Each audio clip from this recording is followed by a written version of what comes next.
दोस्तों नमस्कार। उम्मीद कर रहा हूँ आप सब लोग अच्छे होंगे। तो rotation and circular motion chapter का आज हमारा 27th एपिसोड है एंड लास्ट एपिसोड में हमने कुछ क्वेश्चंस किए थे एंड एक दो एक्सपेरिमेंट हमने देखे थे। हमने समझा था कि बैंकिंग एंगल क्या होता है और इंक्लाइन प्लेन से हम कैसे स्लाइड होने से चीज़ों को रोक सकते हैं।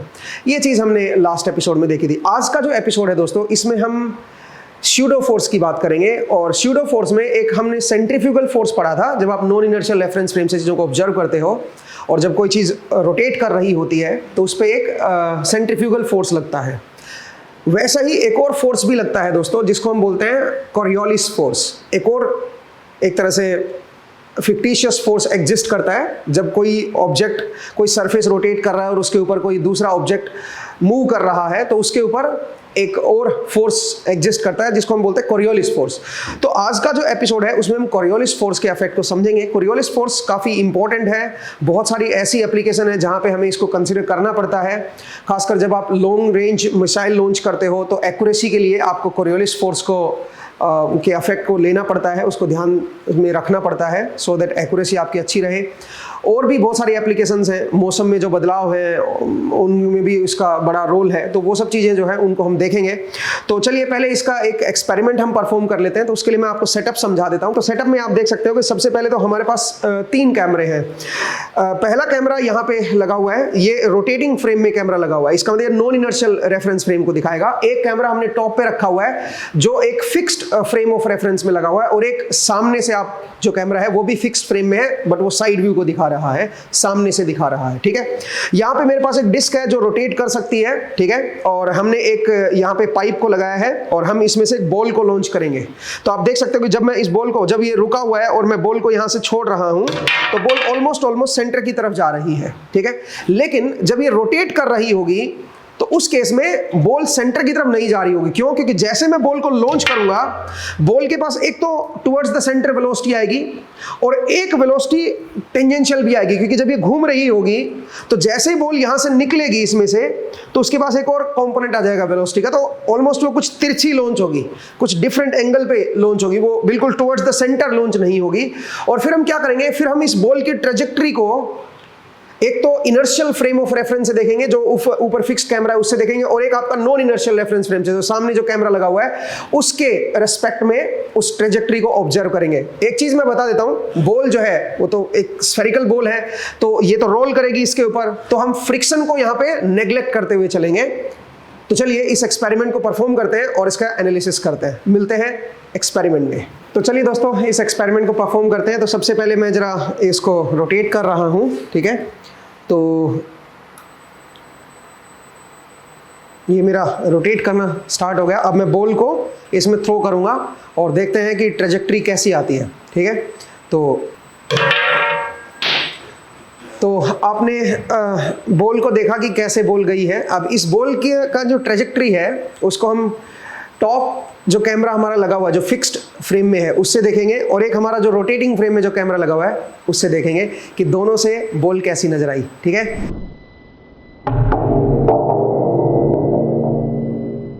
तो दोस्तों आपने एक्सपेरिमेंट देखा। अब इस एक्सपेरिमेंट को थोड़ा एनालाइज करते हैं क्योंकि ये थोड़ी इंटरेस्टिंग कहानी है, इंटरेस्टिंग सिचुएशन है। तो चलिए जरा इसको डिस्कस करते हैं। सबसे पहले मैं टॉप व्यू आपको दिखा रहा हूं। सोचिए मेरे पास ये डिस्क है और मैं ऊपर से देख रहा हूं फिक्स्ड फ्रेम से। हमने 2 कैमरे लगाए थे, एक रोटेटिंग फ्रेम में कैमरा लगा हुआ था जो डिस्क के साथ रोटेट कर रहा था और एक कैमरा हमारा ऊपर लगा हुआ था। तो जो ऊपर वाला कैमरा है टॉप व्यू फिक्स्ड फ्रेम से, वो अगर मैं देखूं तो उसमें आपको एक डिस्क ऐसे नजर आ रही है और ये क्लॉकवाइज रोटेट कर रही है। ठीक है, और हमने क्या किया हुआ है, हमने यहां पे एक पाइप लगाया हुआ है। जैसे पाइप यहां पे इस पोजीशन पे आया था हमने एक बॉल को लॉन्च किया था। अब जरा सोचिए जब बॉल इस पाइप से निकलेगी, निकलने के जस्ट बाद उसके ऊपर कोई फोर्स नहीं काम कर रहा। क्यों कोई फोर्स काम नहीं कर रहा? क्योंकि कोई फोर्स हमने लगाया ही नहीं, कोई ना कोई फ्रिक्शन है वहां पे। वैसे भी बॉल स्फेरिकल है और कांटेक्ट पॉइंट बिल्कुल ही माइन्यूट सा है, तो आप ये कह सकते हो कि फ्रिक्शन वहां पे नेग्लिजिबल है क्योंकि नीचे वाला सरफेस भी स्मूथ है। तो कुल मिला के आप ये कह सकते हो कि फ्रिक्शन यहाँ पे नेग्लेक्ट कर दो। तो जैसे ही बॉल यहां से निकलती है, निकलने के अगले ही मोमेंट पे कोई फोर्स इसके ऊपर एक्ट नहीं कर रहा। इसका मतलब इसकी जो वेलोसिटी होगी जैसे ये पाइप से निकलेगी जो इसकी वेलोसिटी होगी वो कांस्टेंट रहेगी अगर आप एक फिक्स्ड रेफरेंस फ्रेम से देख रहे हो तो। फिक्स्ड रेफरेंस फ्रेम मतलब जो टॉप कैमरा हमने लगा रखा है, आई कैप जे कैप, ठीक है, ये मेरे पास फिक्स्ड रेफरेंस फ्रेम है मान लीजिए। तो इसके रेस्पेक्ट में इसके ऊपर इसकी जो एक्सेलरेशन आएगी, acceleration of ball with respect to some fixed reference frame और with respect to ground is 0। तो इसकी जो वेलोसिटी होगी, वेलोसिटी ऑफ बॉल जो आएगी दैट विल बी कांस्टेंट, वो कांस्टेंट होगी। अब मुद्दा यह है कि वेलोसिटी किधर होगी और इसकी कैसी ट्रेजेक्टरी नजर आएगी। जरा देखिए, इसके पास वेलोसिटी के दो कंपोनेंट होंगे। जैसे ये निकलेगी वहां पे वेलोसिटी के दो कंपोनेंट होंगे। एक कंपोनेंट तो इस तरफ होगा, हॉरिजॉन्टल कंपोनेंट आप कह सकते हो, या इसको टेंजेंशियल कंपोनेंट बोल दीजिए। एक कंपोनेंट इधर होगा। क्यों होगा इधर कंपोनेंट इधर? Because of rotation. ये रोटेट कर रहा है ना, तो पाइप भी उसके साथ साथ रोटेट कर रहा है। तो जब बॉल उस पाइप के अंदर आएगी, वो पाइप उस बॉल को अपने साथ ले जाएगा। तो इसका मतलब आप ये कह सकते हो because of rotation of this disc, इस बॉल के पास एक टेंजेंशियल कंपोनेंट आ जाएगा वेलोसिटी का, और एक कंपोनेंट कौन सा आएगा? Towards the centre. एक कंपोनेंट सेंटर की तरफ आएगा। इन दोनों का जो रिजल्टेंट है वो मैं रेड पेन से बना देता हूं। इन दोनों का जो रिजल्टेंट है वो समवेयर इस तरफ आपको नजर आएगा। ये मेरे पास वेलोसिटी ऑफ बॉल आपको दिखेगी इस तरफ, और हम जानते हैं कि इसके ऊपर कोई और फोर्स तो काम कर नहीं रहा, तो मेरी वेलोसिटी जो है वो कांस्टेंट रहनी चाहिए। जैसे ये पाइप से निकलेगी वो कांस्टेंट रहेगी, तो इसका मतलब क्या हुआ? बॉल जो है वो आपकी इस तरफ निकल के आ जाएगी। बॉल आपकी इस तरफ आपको देखने को मिलेगी अगर आप फिक्स्ड कैमरे से देख रहे हो तो।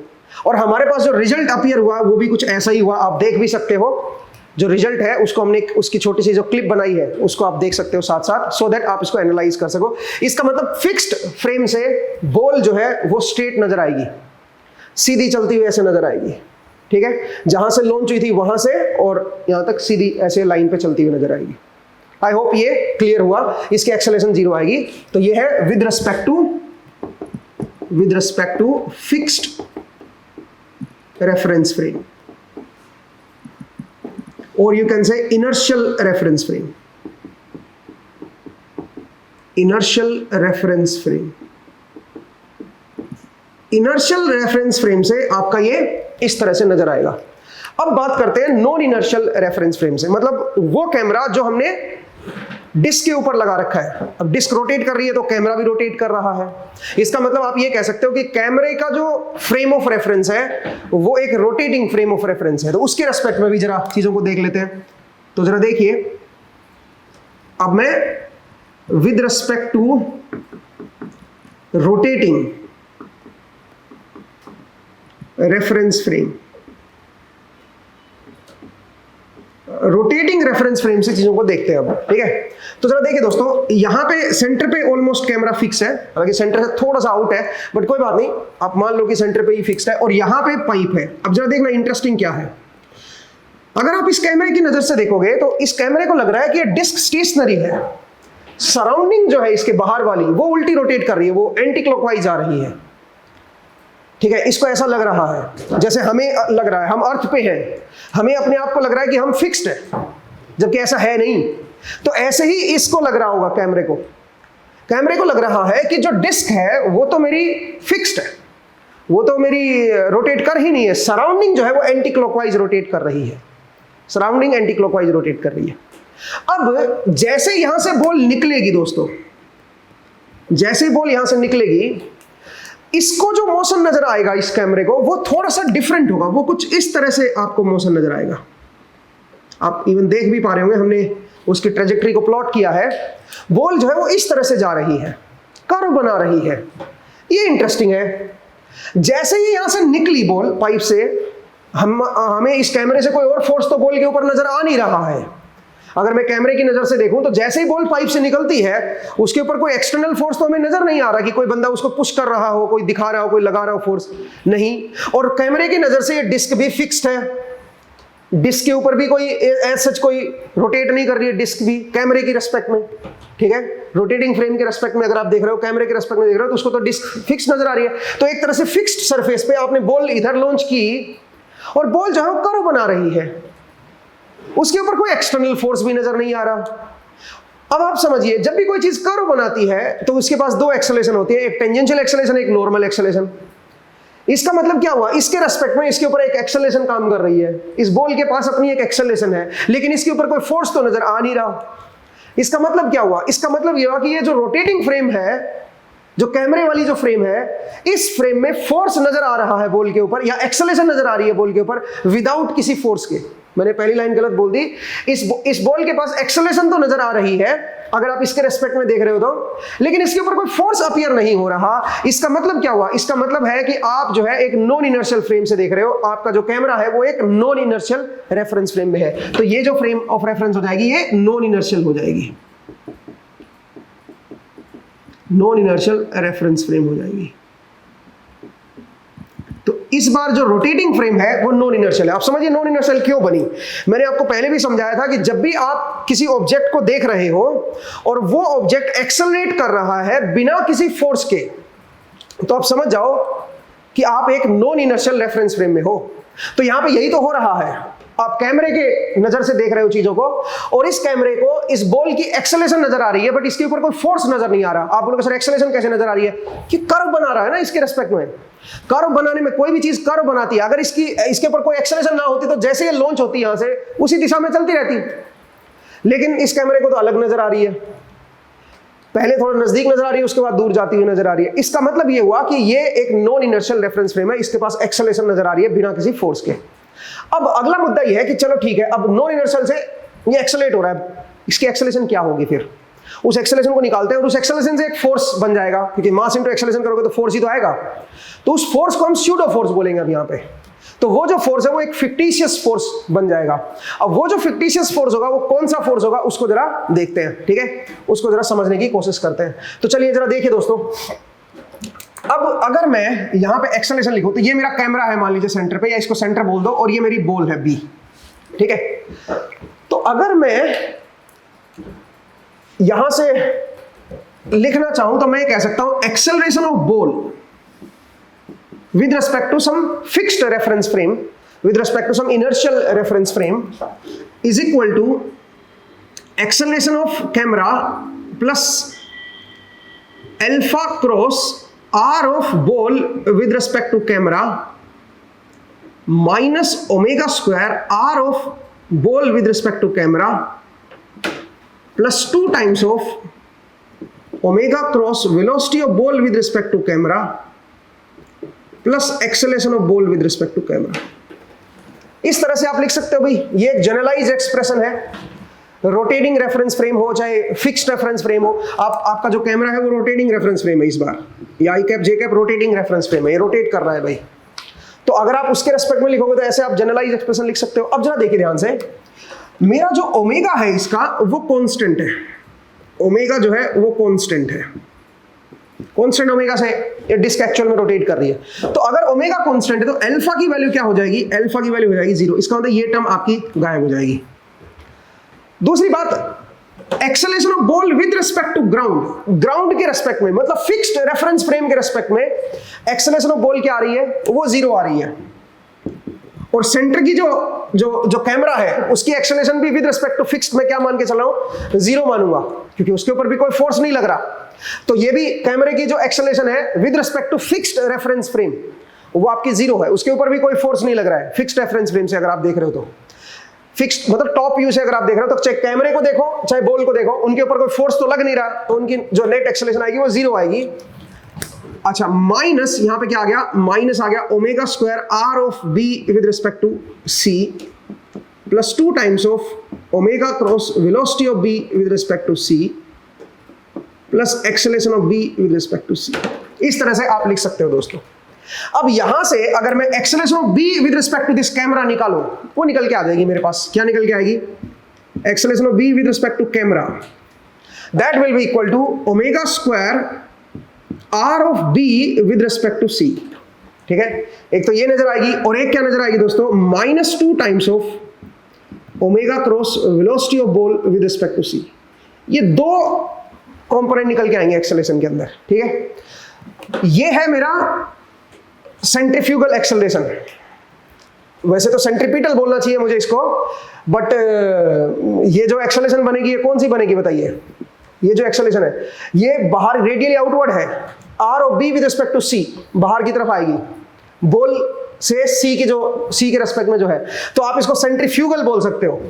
नॉन इनर्शियल रेफरेंस फ्रेम से देख रहे हो ना आप, तो एक तो ये वाली एक्सेलरेशन होगी भाई सेंट्रीफ्यूगल, ठीक है। सेंट्रीपिटल क्यों नहीं बोल रहा हूं समझिए, सेंट्रीपिटल तब होती है जब वो इनर्शियल फ्रेम ऑफ रेफरेंस से देखते हो तो, और इनर्शियल फ्रेम ऑफ रेफरेंस से देख रहे हो तो बॉल डिस्क के साथ साथ रोटेट नहीं कर रही है, पॉइंट को समझिए, डिस्क के ऊपर ऐसे जा रही है, तो उसमें सेंट्रीपिटल एक्सेलरेशन बॉल के पास नहीं है, उस केस में एक्सेलरेशन ऑफ बॉल क्या आएगी, जीरो ही आएगी, अगर आप फिक्स्ड रेफरेंस फ्रेम से देख रहे हो तो। लेकिन अगर आप रोटेटिंग रेफरेंस फ्रेम से देख रहे हो तो एक बाहर की तरफ आपको एक्सेलरेशन नजर आ रही है, और एक एक्सेलरेशन कौन सी बताइए जरा, एक और एक्सेलरेशन है ये वाली, इसको हम क्या बोलेंगे, इसको हम बोलेंगे कोरियोलिस,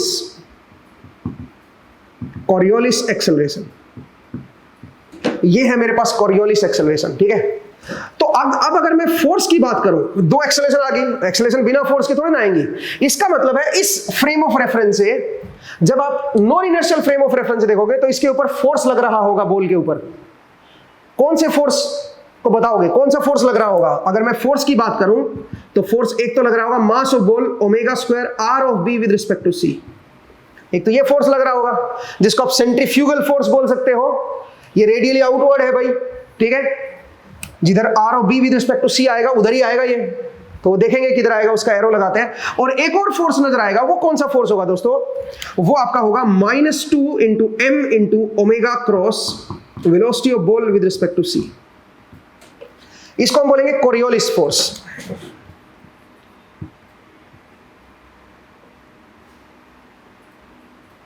कोरियोलिस फोर्स, ठीक है जी। तो ये मेरा कोरियोलिस फोर्स है और ये मेरा सेंट्रीफ्यूगल फोर्स है। ये दोनों फिक्टिशियस फोर्सेज हैं जो आपको फिक्स्ड रेफरेंस फ्रेम से नजर नहीं आ रहे थे। इस पॉइंट को समझिए दोस्तों। अब अगला मुद्दा यह है कि चलो ठीक है, इनकी डायरेक्शन किधर है, कैसे कैसे लग रहे हैं ये फोर्स। तो ये अगर मैं दिखाऊं तो आप ये देखिए कि बॉल जो है ये ऐसे से जा रही है, तो जब ये बॉल ऐसे से जाएगी तो इसकी लोकेशन अलग अलग इंस्टेंट पे अलग अलग जगह पे होगी। जरा ध्यान से देखिए, ये इस बॉल की लोकेशन है अलग अलग जगह पे अलग अलग। तो अगर मैं फोर्स की बात करूं, सबसे पहले सेंट्रीफ्यूगल फोर्स की अगर मैं बात करूं तो यहां पे जो फोर्स लगेगा इस पॉइंट पे वो होगा रेडियली आउटवर्ड। इससे ये मिला देता हूं सारी लोकेशन को ना, यहां से जितने भी लोकेशंस हैं सबको मैं मिला देता हूं, ठीक है। यहां पे जो फोर्स है वो आपका इधर है, यहां पे जो फोर्स है वो आपका इधर है, यहां पे फोर्स इधर है, यहां पे फोर्स मेरा इधर है, यहां पे इधर है। तो आप समझ गए होंगे कि फोर्स जो है वो अलग अलग लोकेशन पे जो सेंट्रीफ्यूगल फोर्स है वो किधर लग रहा है, रेडियली आउटवर्ड लग रहा है। एक और भी है, वो कौन सा है, omega cross V cross BC. तो इसका मतलब ये क्रॉस प्रोडक्ट और आएगा भाई, इसका मतलब एक और फोर्स लगेगा, और वो किधर लगेगा, जिधर इसकी वेलोसिटी है उसके परपेंडिकुलर, ठीक है। तो वेलोसिटी किधर है, अलग अलग पॉइंट पे वेलोसिटी इसकी अलग अलग डायरेक्शन में है, ठीक है, अलग अलग पॉइंट पे वेलोसिटी अलग अलग है। और ओमेगा भी है आपके पास, ठीक है, ओमेगा आपका अंदर की तरफ मान लो आप, ठीक है। तो अगर मैं यहां पे बात करूं तो यहां पे जो फोर्स है इसकी वेलोसिटी आपकी इस तरफ है और ओमेगा अंदर की तरफ है, तो v क्रॉस b करोगे तो इसके परपेंडिकुलर लगेगा। मतलब इस आप ये कह सकते हो जो कर्व है ना, क्योंकि वेलोसिटी ऑलवेज कर्व पे रहती है, वेलोसिटी ऑलवेज किधर रहेगी बताओ जरा, वेलोसिटी ऑलवेज इस कर्व के टेंजेंशियल रहेगी, सही है, इस कर्व के टेंजेंशियल डायरेक्शन में रहेगी वेलोसिटी। तो इसका मतलब ये जो फोर्स लगेगा ये आपका किधर लगेगा बताओ जरा, ये आपका perpendicular to the curve, perpendicular to the curve लगेगा, ठीक है भाई, कर्व के परपेंडिकुलर लगेगा भाई। आई होप आपको समझ आया ये पॉइंट, ठीक है, कि कर्व के परपेंडिकुलर कैसे लग रहा है। तो अगर मैं इसको दिखाऊंगा तो किधर दिखाऊंगा बताओ जरा, ये जो फोर्स है ये फोर्स मेरा परपेंडिकुलर टू द कर्व अगर आप दिखाओगे तो आप ये कह सकते हो यहां पे आपका इस तरफ, यहां पे आपका इस तरफ, यहां पे आपका इस तरफ, यहां पे इस तरफ, ठीक है, ऐसे ऐसे ये फोर्सेस भी काम कर रहा है perpendicular to the curve. I hope आपको ये समझ आया कि कैसे कैसे हम इस फोर्स को दिखा सकते हैं और कौन सी दो एक्सेलरेशन हमें देखने को मिलेंगी, ठीक है। यहां पे एक चीज जरा ध्यान देना भाई, ओमेगा जो है वो अंदर की तरफ है, ओमेगा मेरा अंदर की तरफ है, ओमेगा जो है वो अंदर की तरफ है और v मेरा इस तरफ है। तो ओमेगा क्रॉस v करते हो अगर आप, तो ओमेगा क्रॉस v करते हो तो फोर्स इस तरफ आएगा, लेकिन उसके आगे माइनस लगा हुआ है भाई, तो इसलिए मैंने फोर्स को अंदर की तरफ दिखाया, ध्यान दीजिएगा, ठीक है, अंदर की तरफ फोर्स को दिखाया। तो इसलिए यहां पे एक तरह से ये दो फोर्सेस काम कर रहे हैं। जब आप नॉन इनर्शियल रेफरेंस फ्रेम से देख रहे हो तो इन दोनों फोर्सेस को आप स्यूडो फोर्स बोलोगे, फिक्टिशियस फोर्स बोलोगे, ठीक है। और इस टर्म को हम क्या बोलते हैं, कोरियोलिस फोर्स। आई होप आपको कोरियोलिस फोर्स जो है ये समझ आया। अब इसी चीज को अगर मैं सिलेंड्रिकल कोऑर्डिनेट सिस्टम के पॉइंट ऑफ व्यू से देखूं, तो सिलेंड्रिकल कोऑर्डिनेट सिस्टम में भी आप एक्सेलरेशन को लिखते थे। तो एक्सेलरेशन को कैसे लिखते थे जरा देखिए, acceleration is equal to, cylindrical coordinate system में अगर आपको लिखना होता है तो आप लिखते हो R double dot minus R theta dot square R cap plus 2 times of R dot theta dot plus R theta double dot theta cap. मेरे ख्याल से ये आया था भाई हमारे पास। अब अगर आप इसमें भी ध्यान से देखो तो इसमें आप बोलोगे सर इसमें तो 4 ही टर्म है, 1 2 3 4, जबकि यहां पे 5 टर्म है, 1 2 3 4 5 टर्म है, जबकि यहां पे तो 4 ही टर्म है। तो ऐसा कैसे हो सकता है भाई?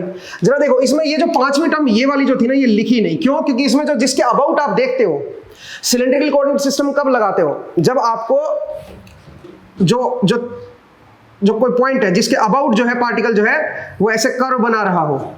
इसका मतलब हमें आर पता है कि इसका जो आर है वो कैसे थीटा के साथ बदल रहा है। थीटा यहां से ये ले लो, इसका मतलब R is a function of theta.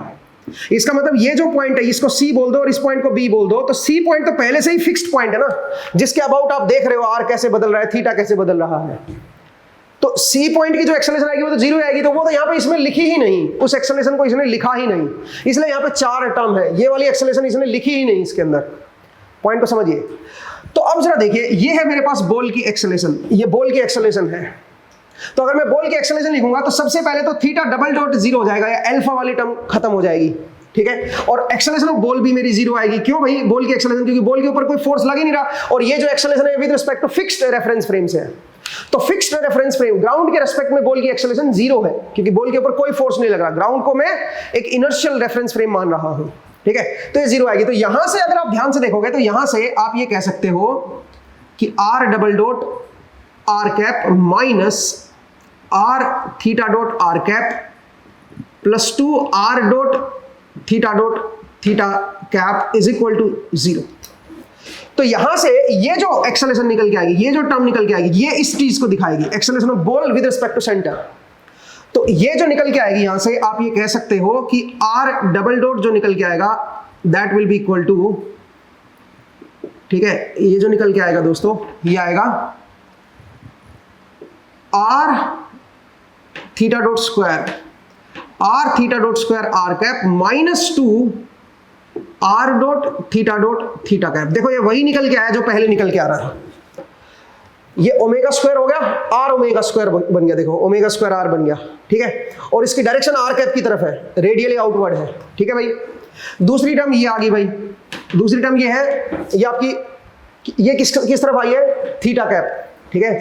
तो थीटा कैप का मतलब क्या हुआ? थीटा कैप का मतलब है कि इसको अगर मैं एक्सप्लेन करना चाहूं तो ये थीटा कैप की तरफ आ रही है। थीटा कैप का मतलब ये हुआ कि ये परपेंडिकुलर है, किसके परपेंडिकुलर है? जिधर आपका थीटा बदल रहा है उसके, ये थोड़ा सा इस तरह से आप नहीं एक्सप्लेन कर पाओगे, ठीक है, कि थीटा कैप डायरेक्शन जो है वो किस तरफ आई है, क्योंकि आपको ये थोड़ा एनालाइज करना पड़ेगा। बट आप टर्म्स को जरा एनालाइज कर सकते हो कि 2 टाइम्स ऑफ ओमेगा मतलब थीटा डॉट, और वेलोसिटी का मतलब आर डॉट, आप ये कह सकते हो, ठीक है। तो ये टर्म जो है ये इसी चीज को दिखाने की कोशिश कर रही है। अब आप खुद एनालाइज करना कि इसकी जो डायरेक्शन है और ये थीटा कैप डायरेक्शन है ये सेम कैसे है। उसको अगर आपको एक्सप्लेन करना हो तो उसको आप कैसे एक्सप्लेन करोगे वो आपको खुद एनालाइज करना है, उसको जरा सोचिएगा, ठीक है, क्योंकि वो थोड़ा कॉम्प्लिकेशन आएंगे, उसमें थोड़ा समय भी लगेगा आपको थोड़ा सोचने में, बट आप सोचिएगा। अब नेक्स्ट आगे चलते हैं। एक और इंटरेस्टिंग बात बताता हूं मैं, ये जो कोरियोलिस पार्ट है ये कब डिसअपियर होता, जरा सोचिए, ये कब डिसअपियर होता? अगर ये आर डॉट मेरा ना होता, मतलब इस सेंटर से जो इसकी बॉल की जो लोकेशन है उसका जो आर है वो बदल रहा है, ध्यान से देखिए टाइम के साथ। अगर ये आर टाइम के साथ ना बदलता तो ये अपीयर ही ना होता। केवल कौन सा फोर्स अपीयर होता? सेंट्रीफ्यूगल फोर्स अपीयर होता। जैसे कि देखिए मैं आपको बताता हूं, जब आप डिस्क के ऊपर होते हो, अगर मान लीजिए आपके पास कोई डिस्क है जो रोटेट कर रही है, ये इसका सेंटर है, और हमने क्या किया, हमने यहां पे कोई ब्लॉक ले लिया और उस ब्लॉक के साथ कोई रस्सी बांध दी, और मैं इसको रोटेट कर रहा हूं डिस्क को, ऑब्वियसली फिर ये ब्लॉक जो है ये भी आपका साथ साथ रोटेट करेगा। इसको मैं ओमेगा रेडियन पर सेकंड से रोटेट कर रहा हूं, ये मेरी आर डिस्टेंस है सेंटर से इस ब्लॉक की, और मैं इसको ऐसे से एंटी क्लॉकवाइज रोटेट कर रहा हूं। तो क्या होगा दोस्तों, तो अगर आप इस डिस्क के फ्रेम ऑफ रेफरेंस से देखोगे तो इस ब्लॉक के ऊपर जो कि m मास का है, इसके ऊपर एक बाहर की तरफ फोर्स नजर आ रहा होगा, और वो फोर्स क्या होगा, m ओमेगा स्क्वायर r, ये फोर्स नजर आ रहा होगा बाहर की तरफ, जिधर ये रेडियल डायरेक्शन है उसी डायरेक्शन में ये नजर आएगा। इसका मतलब केवल ये वाला फोर्स जो है ये नजर आएगा, सेंट्रीफ्यूगल फोर्स, ये वाला फोर्स नहीं नजर आएगा। क्यों? क्योंकि यहां पे जो r है वो बदल नहीं रहा, ये स्ट्रिंग से बंधा हुआ है, r जो है बदल नहीं रहा। लेकिन जहां जहां आर बदल रहा होगा, जहां जहां आर बदल रहा होगा वहां वहां एक और फोर्स भी नजर आएगा दोस्तों, क्योंकि जैसे जैसे टाइम के साथ ये आर बदलता है उससे आपके पास एक वेलोसिटी आ जाती है, थीटा डॉट आ जाता है, ठीक है, एक वेलोसिटी आ जाती है। और वेलोसिटी आने की वजह से आप ये कह सकते हो कि ये वाली टर्म जो है ये आपकी अपीयर होगी, अगर वो आर मेरा टाइम के साथ बदल रहा है तो। इसलिए जहां जहां आर फिक्स रहता है वहां वहां आपको इस कोरियोलिस फोर्स को लेने की जरूरत नहीं है। इस पॉइंट को बिल्कुल क्लियर कीजिए, ठीक है। और जहां जहां आर भी बदल रहा होगा वहां वहां आपका कोरियोलिस फोर्स आपको देखने को मिलेगा। अब सेम चीज एक और यहां पे एक्सप्लेन करना चाह रहा हूं, जरा देखिए। सोचिए डिस्क है और डिस्क के ऊपर यहां पे हमने बंदे बैठा रखे हैं, ऐसे ऐसे यहां पे बंदे बैठे हुए हैं, डिफरेंट डिफरेंट लोकेशन पे बंदे बैठे हुए हैं, ठीक है। इस पे बंदे बैठे हुए हैं और डिस्क रोटेट कर रही है। इस बंदे के हाथ में एक बॉल है, और ये जो बॉल है ये बंदा इस तरफ फेंक रहा है, बिल्कुल इसके 180 डिग्री पे, मतलब बिल्कुल इसके सामने जो है 0 डिग्री बोलिए इसको, 180 मत बोलिए, बिल्कुल इसके सामने जो बंदा है ये उसकी तरफ बॉल को थ्रो कर रहा है। तो जैसे ये बॉल को थ्रो करेगा ये इस तक बॉल पहुंच ही नहीं पाएगी। ये बॉल कहां पे पहुंचेगी बताइए? ये बॉल जो है ये समवेयर यहां पे कहीं लैंड करेगी। मतलब ये किसको मिलेगी? ये आपका जैसे इधर की तरफ थ्रो करेगा ये आपके इस सामने वाले बंदे को नहीं मिल पाएगी, ठीक है, ये सामने वाले बंदे को नहीं मिल पाएगी। पॉइंट को समझिए भाई, ठीक है। ये समवेयर कहीं यहां पे जो बंदा बैठा होगा उसको मिलेगी, ठीक है, इस बंदे को आपकी ये बॉल मिलेगी। पॉइंट को समझिए भाई, ऐसा क्यों हो रहा है, ठीक है। ऐसा हो रहा है कि जैसे ये बॉल ने ये बंदा बॉल को फेंक रहा है, बॉल के पास अपनी एक वेलोसिटी है इधर और एक वेलोसिटी इधर है, तो दोनों का रिजल्टेंट, ये बॉल पहली बात तो इधर जाएगी ही नहीं, ठीक है, ये बॉल कहीं इधर गई है, ठीक है, ये बॉल कहीं इधर गई। पॉइंट को समझो भाई, मैं क्या बोलने की कोशिश कर रहा हूं, ठीक है। तो ये दिक्कत आ रही है यहाँ पे, ठीक है। तो अगर आप इस बॉल को ऐसे फेंकने की कोशिश करोगे तो सामने वाले बंदे को बॉल जो है वो नहीं मिलेगी, ठीक है, वो कहीं और ही जगह पे कर्व हो जाएगी वो बॉल। तो अब सोचिए, अगर आप रोटेटिंग फ्रेम पे बैठे हो और अगर आपको कोई मिसाइल लॉन्च करनी है, आप इसको हिट करना चाह रहे हो, आप यहां पे हो और यहां पे हिट करना चाह रहे हो, तो अगर आप बिल्कुल स्ट्रेट हिट करोगे, बिल्कुल मिसाइल को लॉन्च कर रहे हो और यहां पे इस तरफ मार रहे हो, तो मिसाइल कभी भी यहां पे लैंड नहीं करेगी, मिसाइल कभी भी यहां पे लैंड नहीं करेगी। पॉइंट को समझिए भाई, मिसाइल जो है वो कहीं और ही लैंड करेगी, ठीक है, मिसाइल कहीं और ही लैंड करेगी। अच्छा, यहां पे एक चीज और सोचिएगा, मैंने ये बात बोली कि ये बॉल इसको मिलेगी, यहां पे जो बंदा बैठा होगा उसको मिलेगी, उसको भी नहीं मिलेगी, उससे पीछे वाले बंदे को मिलेगी, क्योंकि जैसे ही बॉल इधर की तरफ लॉन्च हुई है, सोचिए यहां से मिसाइल लॉन्च हुई है, वो बंदा इधर लॉन्च करना चाह रहा था, बंदे ने वो मिसाइल इधर लॉन्च की है, तो मिसाइल के पास एक तो इधर वाला कंपोनेंट है और एक इधर वाला कंपोनेंट भी तो आ गया ना। तो असल में जो मिसाइल लॉन्च हुई है फिक्स्ड रेफरेंस फ्रेम से, वो कहीं इधर लॉन्च हुई है। अब वो जैसे इधर लॉन्च हुई है तो वो मिसाइल इधर जा रही है, बट ये डिस्क भी तो रोटेट कर रही है ना, तो ऐसा नहीं है कि ये इसी बंदे को मिलेगी, ये कोई पीछे वाला जो बंदा होगा ना उसको यहाँ पे मिलेगी। हो सकता है कि अगर ये बहुत तेजी से रोटेट कर रही हो डिस्क, तो जिस बंदे ने इसको लॉन्च किया है उसी बंदे के ऊपर ये मिसाइल हिट कर जाए, अगर बहुत तेजी से ये डिस्क रोटेट कर रही होती तो इसका मतलब आप ये तो हटाइए भाई कि भाई इस बंदे ने लॉन्च किया तो इसको मिलेगी ये लाइन, ये तो लाइन ट्रेजेक्टरी को बता रही है मिसाइल की। तो मिसाइल की ट्रेजेक्टरी अगर इधर आ रही है, अगर मिसाइल की ट्रेजेक्टरी अगर इधर है, तो इतनी देर में ये डिस्क भी तो रोटेट करेगी ना। ये वाला जो बंदा है, ये वाला बंदा भी तो इधर आ चुका है ना, तो इसका मतलब कोई पीछे वाले बंदे को ये मिसाइल हिट करेगी, या ये बॉल जो है ये हिट करेगी अगर इसके हाथ में बॉल है तो। पॉइंट को समझिए मैं क्या करने की कोशिश कर रहा हूं। तो ये सारा अफेक्ट किसका है? ये कोरियोलिस का अफेक्ट है, कोरियोलिस फोर्स का अफेक्ट है। तो जब भी हम लॉन्ग रेंज मिसाइल को लॉन्च करते हैं तो उनमें एक्यूरेसी बनाने के लिए हमें इसके अफेक्ट को कंसीडर करना पड़ेगा। ठीक है, इसके इफेक्ट को कंसिडर करना पड़ेगा अर्थ के रोटेशन, क्योंकि अर्थ भी तो एक रोटेट ही कर रही है ना, अर्थ भी तो रोटेट ही कर रही है, तो अर्थ के रोटेशन की वजह से आपको ये चीज देखनी पड़ेगी। इवन अर्थ के रोटेशन की वजह से ही हमारे जो हरिकेन्स वगैरह आते हैं वो उनकी फॉर्मेशन होती है। ठीक है, आपने देखा होगा मौसम में जो ऊपर से जब सैटेलाइट दिखाते हैं तो सैटेलाइट में जो हरिकेन वगैरह बनते हैं तो वो उन्हीं की वजह से, आपके कोरियोलिस इफेक्ट की वजह से वो बन रहे होते हैं। उनमें एक तरह से ये सब कोरियोलिस फोर्स जो है ये भी काम करता है। तो वो आप खुद थोड़ा सा रिसर्च करें कि कैसे वो फोर्स बनता है, उसको जरा सोचिए। दूसरा ये मैंने आपको बता दिया है कि कैसे कोरियोलिस फोर्स यहाँ पे काम करता है और क्यों काम करता है, किस वजह से काम कर रहा है और कब वो नहीं अपीयर होगा। ठीक है, ये वाला फोर्स कब अपीयर नहीं होगा ये मैं आपको एक्सप्लेन कर चुका हूं। ठीक है, तो चलिए दोस्तों, आज का जो एपिसोड है उसमें हम इतना ही करेंगे एंड अगले एपिसोड में फिर से आपसे मुलाकात होगी। अपना ख्याल रखिए, पढ़ते रहिए, मुस्कुराते रहिए। नेक्स्ट टाइम मिलेंगे। Thank you.